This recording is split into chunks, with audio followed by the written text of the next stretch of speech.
हिमानी और आज हम हैं डॉक्टर आरती गुप्ता के साथ। ये हैं एक्यूथेरेपिस्ट और योगा हीलिंग में इनकी मास्टरी है। तो आज हम इनके साथ कुछ क्वेश्चंस पूछेंगे जो हमारे फ्रेंड्स और रिलेटिव्स द्वारा एक सर्वे के थ्रू हमने इंफॉर्मेशन गैदर करी है, जिसमें हमें सबसे ज्यादा जो प्रॉब्लम आज की डेट में जो हमें मिली है सर्वाइकल के बारे में हम बात करेंगे, क्योंकि ये बहुत मेजर इशू हो गया है ड्यू टू लॉकडाउन। भी जो वर्क फ्रॉम होम कर रहे हैं जितने भी लोग और जो भी रेगुलर अब ऑफिस भी जा रहे हैं, जिनको 15 to 20 आवर्स का बहुत लॉन्ग गैप हो जाता है, तो उनके बारे में हम डिस्कस करेंगे। तो आरती जी, हम सबसे पहले जानना चाहते हैं कि ये जो प्रॉब्लम है ये शुरू कैसे होती है?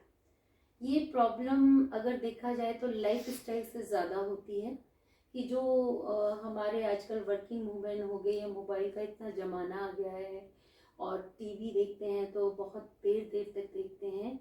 आजकल सबसे बड़ा रीज़न तो यही पाया गया है। वैसे मेन रीज़न सर्वाइकल के मैंने 3 तरह से स्टडी की है। इमोशनल लेवल पर भी काफ़ी लोगों को देखा गया कि वो सब कुछ ठीक कर रहे हैं लेकिन उनका स्ट्रेस बढ़ा हुआ है या उनके साथ कुछ इस तरह की घटना हो गई है तो सप्रेशन में आ गए हैं। वो अपने आप को कुछ एक्सप्लेन करना चाहते थे, एक्सप्रेस करना चाहते थे, वो काफ़ी सप्रेस हो गए हैं। तो अंदर ही अंदर घुटन में काफ़ी ज़्यादा सप्रेशन के कारण उनके ब्लॉकेज देखने को मिले हैं। मेरा एक सर्वे भी रहा था इस पर। तो मैंने जब उन वुमेन से खुलकर बात करने के लिए बोला तो उन्हें उसमें भी लाभ देखा गया। और सेकंड वन है कि मेंटल, मैंने बहुत सारे लोगों को देखा है कि जब मैं सर्वाइकल वालों पेशेंट्स को देखती थी तो उनसे पूछती थी कि आप कैसे अपनी ज़िंदगी को रिएक्ट करते हैं या कोई, तो मुझे दिन भर गुस्सा बहुत आता है, इस तरह से बोलते थे कि एंगर बहुत आता है। किसी से पूछते तो पैम्पर बहुत जल्दी हो जाता हूँ मैं। सेकंड और दूसरा बोलते थे मैं बहुत उदास सा रहता हूँ, मैं बहुत सैडनेस सा फील करता हूँ। तो मैंने 2 रीज़न बहुत ज़्यादा देखे, एक सप्रेशन का रीज़न देखा और एक ओवर रिएक्टिव हो जाते हैं, पैम्पर हो जाते हैं, एंगरनेस आ जाती है। ये कारण मैंने मेंटल और इमोशनल लेवल पर सर्वे किया था। तो उस स्टडी में मैंने लिखा भी है और प्रूव भी हुआ है। इसके काफ़ी रेफरेंस आप देख सकते हैं, गूगल पर आपको मिल जाएंगे। तो अब हम ये जानने की कोशिश कर रहे हैं कि ये जो प्रॉब्लम है, जो सर्वाइकल की प्रॉब्लम है, क्या ये 30s के बाद हम सोचे कि ये आती है, या फिर ये जो सिर्फ ज़्यादा 15 to 20 आवर्स या बहुत रेगुलर वर्क करते हैं, सिटिंग जॉब जो होती है, उनके लिए है स्पेशली? किस तरीके का हम कैटेगराइज ऐसा मतलब कि हाँ, उनका रेशियो ज़्यादा है। वर्किंग जो जॉब करते हैं, सिटिंग जॉब करते हैं, उनका रेशियो बहुत ज़्यादा है। और जो घर में वुमेन है, या तो उनको खड़े स्टैंड अप का काम रहता है या वो टीवी देखती हैं, मोबाइल देखती हैं, तो उनका भी रेशियो बढ़ रहा है आजकल। और एज तो हाँ मैटर करती है कि मैंने 20 से कम की एज वालों को सर्वाइकल बहुत कम देखा है। आफ्टर प्रेगनेंसी के बाद सर्वाइकल ज़्यादा देखा है, आफ्टर मैरिज, जॉब, इनके बाद मैंने ज़्यादा देखा। 25 के बाद, 30 के बाद तो बहुत देखने को मिलते हैं इस तरह के पेशेंट। और प्रॉब्लम वही बताते हैं कि एक तो स्ट्रेस लेवल बहुत रहता है, जॉब का भी रहता है, घर का भी रहता है, मेंटेन करना पड़ता है, तो उनका स्ट्रेस लेवल कम नहीं रहता है। तो एक तो ये भी हजल पजल लाइफ हो गई है बहुत ज़्यादा। और सेकंड वन क्या कहते हैं, जो वाइफ है, हाउस वाइफ है, वो या तो अपना पूरा टाइम मोबाइल में लगाती हैं, टीवी देखने में लगाती हैं, और स्टैंड अप वाला वर्क होता है तो वो अपने पोस्चर पर उतना ज़्यादा गौर नहीं कर पा रही हैं। ये कारण भी है। तो जैसे आपने मेन जो 3 लेवल्स बताए हुए, इमोशनल, मेंटल और लाइफस्टाइल, फिजिकल लेवल, तो लाइफस्टाइल में हम ऐसा क्या चेंज करें, या यूथ जो है आज, जो जिनके बारे में हम मेन डिस्कस कर रहे हैं, जो वर्किंग स्टूडेंट्स हैं या फिर वर्किंग पीपल हैं, वर्क फ्रॉम होम कर रहे हैं, जिनको काफ़ी देर तक बैठना पड़ता है, वो अपना लाइफस्टाइल एकदम से कैसे चेंज कर दें, क्योंकि उनका रूटीन एक्सट्रीमली फिक्स्ड रहता है। देखिए, मैं कुछ पिक्स आपको दिखाऊंगी इस वीडियो के थ्रू कि पोस्चर किस किस तरह से हम लोग चेंज करते हैं और हमको याद भी नहीं रहता है जी।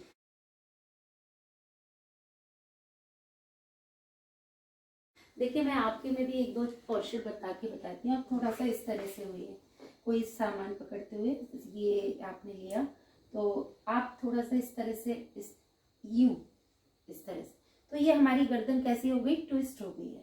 तो हमें इस गर्दन को बिल्कुल सीधा होके पकड़ना होगा। जब भी आप ऐसे पकड़ें तो हमको सीधा ही होकर इसको इस तरह से रखना होगा, हम यूं करके रखते हैं। तो अगर वेट ज्यादा होगा तो सीधा स्ट्रेन आएगा बैक पर। तो जब भी हम वेट वाली कोई चीज उठाते हैं तो हमें अपना बॉडी के बैकबोन पर ध्यान देना है कि ये एकदम सीधी रहे।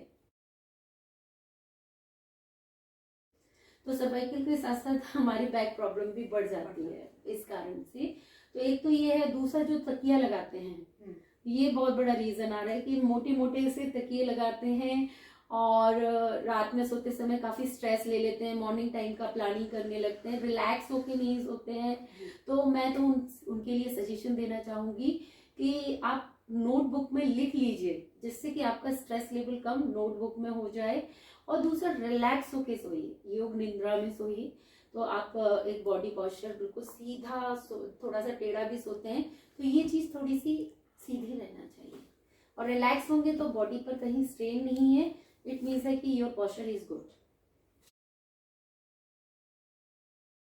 अब हमने, जैसे मैं अपनी ही बात करूं अगर, तो कभी कभी अगर रात को नींद नहीं आती है तो हम टेढ़े मेढ़े होके सोते हैं या फिर मोबाइल में अपना टाइम स्पेंड करते हैं जिससे थोड़ी नींद आ जाए, तो उससे भी क्या देखिए कि सोते समय मोबाइल का यूज तो मैं बिल्कुल भी प्रेफर नहीं करती हूँ कि करना चाहिए। अगर आप मोबाइल का यूज करना चाहते हैं तो प्लीज ऐसा कोई काम मत कीजिए जिसमें आपका मेंटल को काम करना पड़े, माइंड को काम करना पड़े।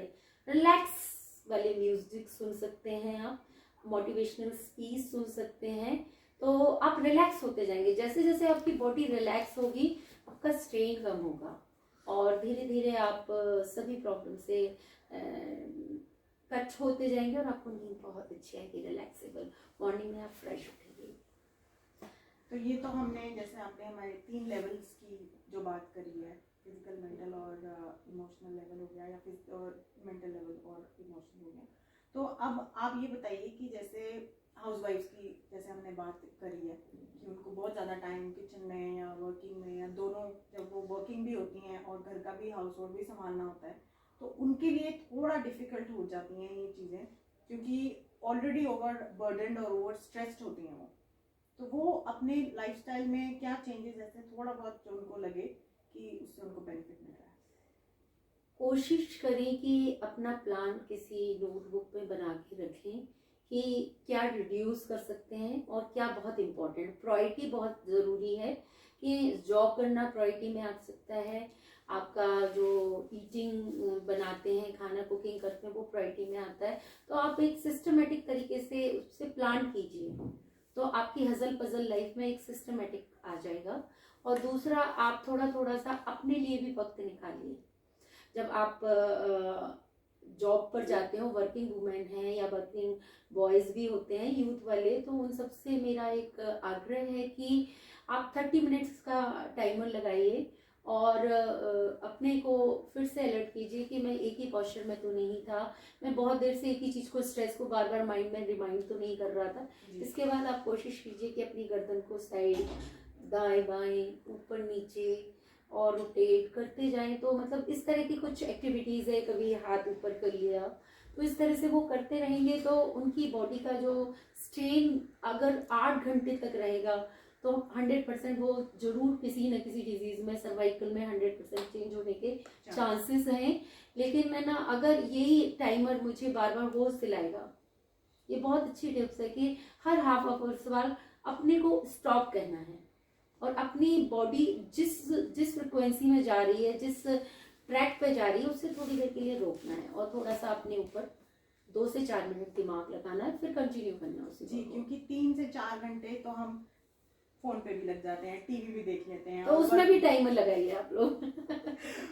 आरती जी, ये तो चलिए आपने ये बता दिया कि ये किस तरीके से हम इसको थोड़ा चेंज कर सकते हैं, पर जैसे आजकल की इतनी बिजी लाइफ है सबकी, काफी टाइम बीत जाता है ये समझने में कि क्या हमें सर्वाइकल पेन, जो हमें पेन हो रहा है किसी भी तरीके का, शोल्डर में या नेक में या बैक में या बाजू में, कि ये सर्वाइकल पेन ही है या किसी और तरीके का पेन है, ये हम कैसे सेल्फ डायग्नोसिस करें, उसके बाद हम आगे डॉक्टर से प्रिस्क्राइब करें।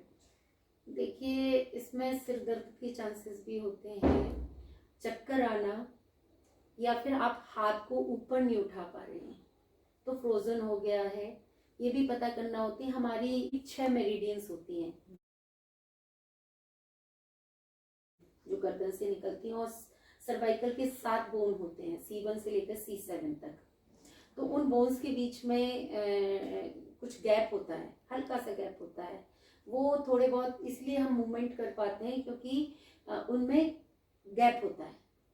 तो अगर हम झटके से लेते हैं या किसी चीज को बहुत पकड़ते समय अपने पॉस्चर का ध्यान नहीं रखते हैं तो गर्दन में प्रॉब्लम आ जाती है। तो 6 तरह की मेरिडियंस होती हैं। एक मेरिडियंस हमारी लंग्स की जाती है, एक मेरिडियंस हमारी एक्यूप्रेशर के हिसाब से, एक मेरिडियन हार्ट्स की जाती है, और ये साइड से जो जा रही है वो एसआई की जाती है। कभी यहाँ दर्द आना शुरू होता है, कभी यहाँ से दर्द, कभी कभी ये बीच की उंगली से दर्द आना, जो ट्रिपल बार्बर्स की होती है, ये हमारी पीछे हार्ट की होती है। तो इस तरह से काफ़ी होती है। तो इनको भी हम लोग एक्यूप्रेशर वाले लोग डायग्नोज करके पता कर लेते हैं, और जो भी ब्लॉकेज, एनर्जी जहाँ की ब्लॉक होती है, हम लोग वहाँ पर उसका ट्रीटमेंट देते हैं। और दूसरा देखने में ये आया है कि जब भी हम सोते हैं तो अकड़ जाती है गर्दन, अकड़ जाती है गर्दन, मोड़ने में भी दिक्कत होती है, मूवमेंट करने में दिक्कत होती है, इसलिए अकड़ जाती है क्योंकि आप एक टाइम तक 8 घंटे तक सेम पोस्चर पे रहे थे। तो इसलिए मैंने आपको टाइमर वाला बताया कि 30 मिनट्स बाद आप अपना पोस्चर जरूर चेंज करें। तो एक मेरा ये जो सवाल है, जो मैंने काफी लोगों से सुना है कि क्या सर्वाइकल पेन मेडिसिन से कम्प्लीटली रिकवर हो सकता है, या मेडिसिन से अगर थोड़े टाइम के बाद वो दोबारा वापस आ सकता है या नहीं आ सकता? मेडिसिन से तो केवल सप्लीमेंट दिए जाते हैं, क्योंकि डायग्नोसिस जब सर्वाइकल का होता है तो हम लोग पता करते हैं कि विटामिन डी कितना कम है, विटामिन B12 कितना कम है, बोन डेंसिटी क्या है जा रही है, और यहाँ पर किसी तरह का मूव आ गया हो या फिर किसी तरह का ट्विस्ट आ गया हो तो जर्क आ जाता है, तो वो हम लोग एक्सरे करके पता करते हैं। तो उससे हम टेम्परेरी रिलीज तो कर लेते हैं, लेकिन फिर से आप वही हरकत करने लगेंगे तो ऑलरेडी वो जब भगवान ने जो चीज बनाई है, आप समझ सकते हैं, तो वो बहुत स्ट्रांग होती है, उसको आप खराब कर चुके हैं। फिर टेम्परेरी हम लोग ठीक करते हैं, लेकिन अगर मैंने आपको बताया इमोशनल, मेंटल और लाइफ स्टाइल में आप चेंज नहीं करेंगे, डाइट में चेंज नहीं करेंगे, तो ये दोबारा आएगी। तो मतलब हमें सुधरना पड़ेगा। आपको आप ही आपके डिसीज के जिम्मेदार हैं, दुख के जिम्मेदार हैं, और सुख के भी आप ही जिम्मेदार हैं।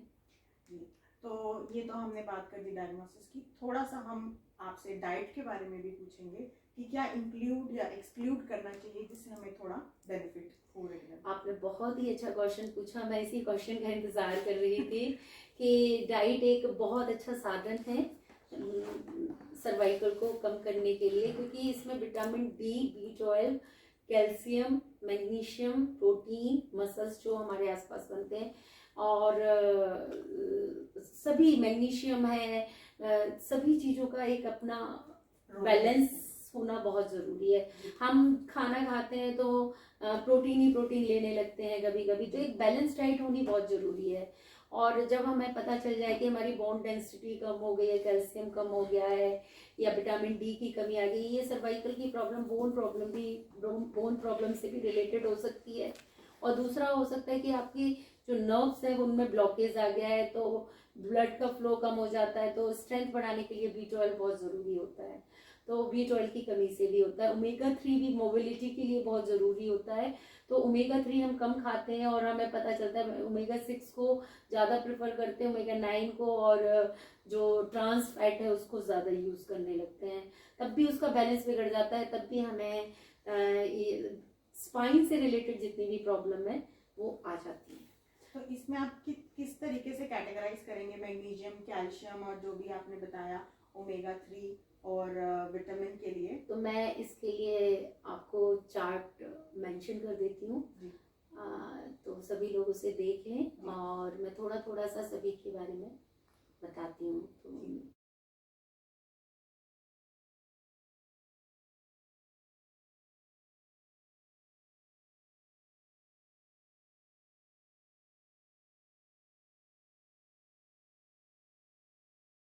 तो जो आपने चार्ट शेयर किया है हमारे साथ, तो थोड़ा सा आप इसके बारे में हमें डिटेल्स दे दीजिए। जो मैग्नीशियम विटामिन और कैल्शियम के बारे में आपने? देखिए, कैल्शियम सोर्सेज तो वाइट फूड्स ही होते हैं, तो आप तिल इसमें बहुत ज़्यादा प्रेफर कर सकते हैं। और तिल अगर बादाम नहीं है तो आप मूंगफली प्रेफर कीजिए, रात में गलाइए उसे, मॉर्निंग में किसी भी केला या आप सेब के साथ मिक्स होकर एक ये नाश्ता बहुत अच्छा नाश्ता कहलाता है, जिसमें कंप्लीट फूड माना जाता है। तो एक तो आप इसको देखिए, और मिल्क फूड जितने भी होते हैं, पनीर है और मटर है, ये सारी चीज़ें आपकी प्रोटीन में भी आती हैं और कैल्शियम में भी आती हैं। और टोफू है, तिल है, तिल को आप डिफरेंट टाइप से यूज़ कर सकते हैं। आप आटे में मिलाकर मिक्सी में पीस कर रख सकते हैं, उसके लड्डू बना सकते हैं गुड़ के साथ, मावा के साथ भी लोग लड्डू बनाते हैं। तो सर्दी का मौसम है तो पूरा फ़ायदा उठाइए, रेडिश लीजिए। और कैरेट भी एक अच्छा सोर्स है, क्योंकि कैरेट और चुकंदर जो होता है, बीट रूट होता है, उससे हमारा लीवर क्लींजिंग होती है। डिटॉक्सिफिकेशन अगर नहीं होगा तो कोई भी चीज़ एब्जॉर्ब होने में प्रॉब्लम होगी, तो लीवर का डिटॉक्सिफिकेशन इससे बहुत अच्छा होता है। हल्दी वाला दूध लीजिए, इससे भी आपको बहुत फ़ायदा आएगा। और मैग्नीशियम में सिनेमन बहुत अच्छा काम करेगा। बनाना बहुत अच्छा है, स्पिनिच है, और यही पूरा का पूरा। और विटामिन डी के लिए तो आपको सनबाथ लेनी पड़ेगी। सनबाथ जब ले तो आप ध्यान रखें कि आपका नाभि से 4 इंच ऊपर और 4 इंच नीचे वो बॉडी को सन तक मिलना चाहिए, तब वो रेज ज़्यादा से ज़्यादा 70 से 80% यहीं पर एब्जॉर्ब होता है, पीछे भी और आगे भी। तो विटामिन डी सनबाथ जरूर लीजिए। और मशरूम भी एक सोर्स है विटामिन डी का। अदरवाइज आप विटामिन डी का आप पूरा टेस्ट करवाइए, B12 का। अगर कोई कमी आती है तो किसी डॉक्टर से पूछकर सप्लीमेंट्स को। तो इनमें से ऐसा कोई प्रोडक्ट है जो कुछ लोग नहीं खा पाएंगे, जैसे जिनको प्रॉब्लम होती है, सर्वाइकल भी है, शुगर भी है, या कोई और प्रॉब्लम है, ऐसा कुछ है जो नहीं, ये सारी लोग सारी चीजें खा सकते हैं लोग, और इनका कोई किसी भी बॉडी पे साइड? हाँ, एक हो सकता है कि प्रोटीन को थोड़ा सा कम करना पड़ेगा।